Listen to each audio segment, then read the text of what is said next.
ओडिशा के बालासोर में यह ट्रेन एक्सीडेंट आखिर हुआ कैसे, इसके पीछे की असली सच्चाई हमें पता चल चुकी है।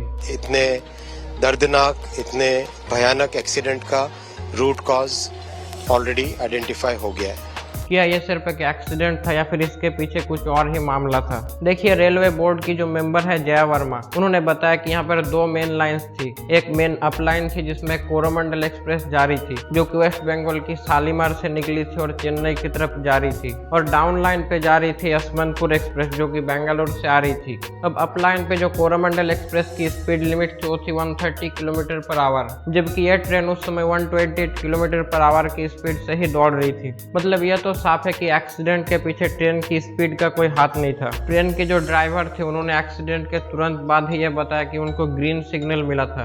अब लाइन पे एक मालगाड़ी रहने के बावजूद भी उनको आखिर ग्रीन सिग्नल क्यों मिला था, यह भी हम आगे देखेंगे। जो ट्रेन की ड्राइवर साहब है उनकी सिचुएशन अभी बहुत क्रिटिकल है। यह ट्रेन अपनी अप लाइन से साइड होकर अप लूप लाइन में चली जाती है, जहाँ पर एक आयरन ओर से भरी गुड्स ट्रेन खड़ी थी। उस पे यह ट्रेन जाके धक्का मारती है। क्योंकि आयरन ओर काफी हैवी चीज है तो सारा का सारा इम्पैक्ट कोरोमंडल एक्सप्रेस पे ही आ जाता है। हालांकि कोरोमंडल एक्सप्रेस में एलएचबी कोचेस थे जिसको स्पेशली डिजाइन किया जाता है ताकि वो पलटे ना, लेकिन क्योंकि इतना बड़ा मिस्टेक था और ऊपर से यह ट्रेन 128 किलोमीटर की स्पीड से आ रही थी तो कई कोचेस पलट गई। यहाँ पर कोरोमंडल के 10 से 12 कोचेस लाइन से उतर गए और इसमें से कुछ जा गिरी पास के डाउन लाइन पे, जिसके ऊपर से कुछ ही मिनट बाद बेंगलुरु हावड़ा एक्सप्रेस को जाना था। डाउन लाइन पे कोरोमंडल की कोचेस पड़े रहने के कारण यह बेंगलुरु हावड़ा एक्सप्रेस सीधा जाके उस पर धक्का मारती है।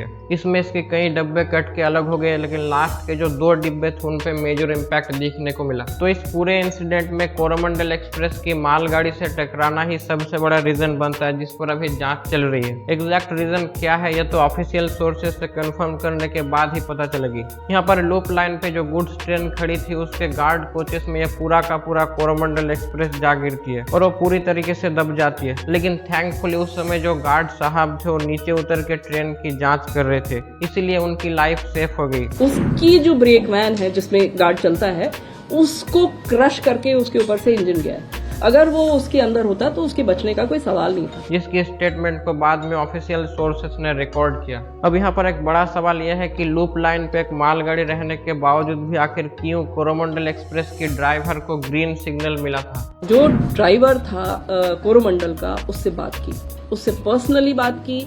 वो उस समय होश में था।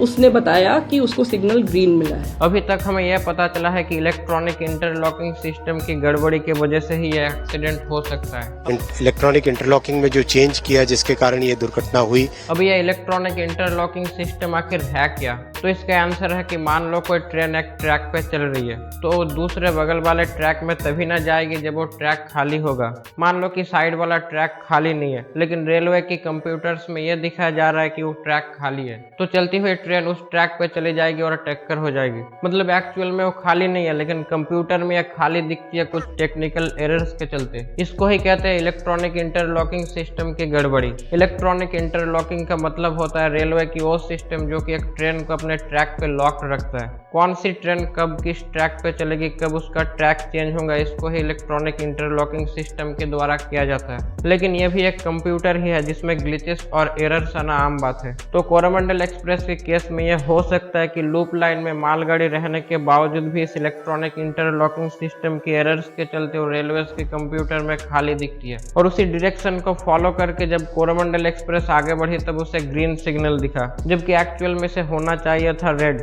ग्रीन सिग्नल को देख के जब ट्रेन आगे बढ़ी तब मालगाड़ी से उसकी टक्कर हो गई। हालांकि इसको अभी तक प्रूफ नहीं किया गया, यह हो सकता है। इस कोरोमंडल एक्सप्रेस के एक्सीडेंट में आपको एक और वर्ड सुनने को मिला होगा जो कि है लूप लाइन। जिस जगह पर यह हादसा हुआ था वहां पर 4 लाइंस मौजूद थे, 2 मेन और 2 लूप। लूप लाइन बेसिकली उस ट्रैक को कहते हैं जहां पर कोई ट्रेन को थोड़ी देर के लिए खड़ा कर दिया जाता है अगर कोई और ट्रेन आ रहा है तो। इसको आप एक ट्रेन का पार्किंग भी कह सकते हो, जिस पर लोकल ट्रेन और मालगाड़ी को थोड़ी देर के लिए खड़ा कर दिया जाता है जब मेन लाइन से कोई एक्सप्रेस ट्रेन आ रहा है तो। Loop line is an additional line which allows you to keep an extra train here and allow some other train to pass through the main line. मैं दिल से थैंक्स कहना चाहता हूँ मेरे ओडिया भाइयों को, क्योंकि जब रात में इंसिडेंट हुआ तब अचानक वहाँ के हॉस्पिटल्स में घायल लोग पहुंचने के कारण हॉस्पिटल्स में खून की कमी होने लगी। उस समय वहाँ के जो लोकल लोग खड़े थे उन्होंने लाइनें लगाना शुरू कर दिया ब्लड डोनेट करने के लिए, और कुछ ही घंटों में 3000 यूनिट से भी ज्यादा ब्लड डोनेट किया गया।